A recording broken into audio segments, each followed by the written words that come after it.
My ex showed up at my wedding, dressed as the groom. You know that saying, it's not a wedding until something goes wrong? Yeah, well, my ex showing up wearing a tux identical to my fiancé's probably qualifies. I hadn't seen Caleb, my ex, in 3 years. We broke up in college after a 5-year on and off disaster that ended with him cheating and me swearing I'd never date again. 2 years later, I met Ryan, steady, kind, everything Caleb wasn't. We fell in love fast. 6 months after meeting, we were engaged. My friends joked I skipped the healing stage and went straight to marriage. I told them love doesn't follow rules. Oh, how naive I was. The wedding was supposed to be small, mountain lodge, about 70 guests, cozy, candlelit. That morning, everything felt perfect. I was nervous but happy. Ryan texted me that he couldn't wait to see me at the altar. My bridesmaids were teasing me, the photographer was setting up, it was the calm before the storm. Then my maid of honor, Jess, ran in, pale as snow. She said. There's someone here you're gonna want to see. I thought she meant my mom or a vendor issue. Nope. She pointed toward the venue entrance. And there he was. Caleb. Same smirk, same messy hair. And worse, he was wearing the exact same suit as Ryan. Black tux, silver tie, matching boutonniere. I froze. My brain couldn't even form a sentence. What the hell are you doing here? I hissed when I finally stormed over. He smiled like we were meeting for brunch. Relax, sweetheart.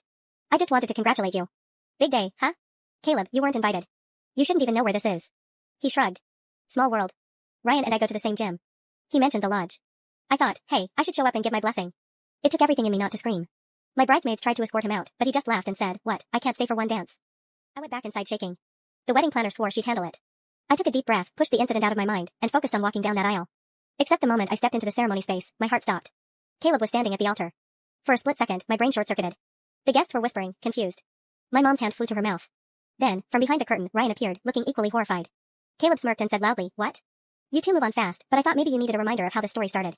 Apparently, he'd convinced one of the ushers he was the groom, because he was dressed exactly like Ryan and came in through the side door during the prelude. The priest looked ready to pass out. Ryan stormed down the aisle, grabbed Caleb's arm, and hissed something through clenched teeth. But Caleb wasn't backing down. He raised his voice, and that's when the bomb dropped. He shouted, you think you can pretend you're not still messaging me? The air got sucked out of the room. I turned to Ryan. His face went white. Caleb, shut up, Ryan snapped. Oh, now you're shy? Caleb laughed. You told me last month you missed me. That she was safe but not exciting. Guess that changed, huh? Every guest went silent. Someone actually dropped their drink. I remember just standing there, veil trembling, heart pounding, trying to understand what was happening. I turned to Ryan, and his silence told me everything. He had been texting him. My fiancé had been messaging my ex behind my back. Caleb wasn't lying.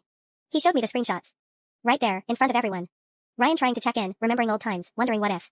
And Caleb, feeding it, until the day he decided to burn it all down. I didn't even cry. I just took off my veil, handed it to Jess, and said, you two can finish the ceremony together. Then I walked straight out of my own wedding.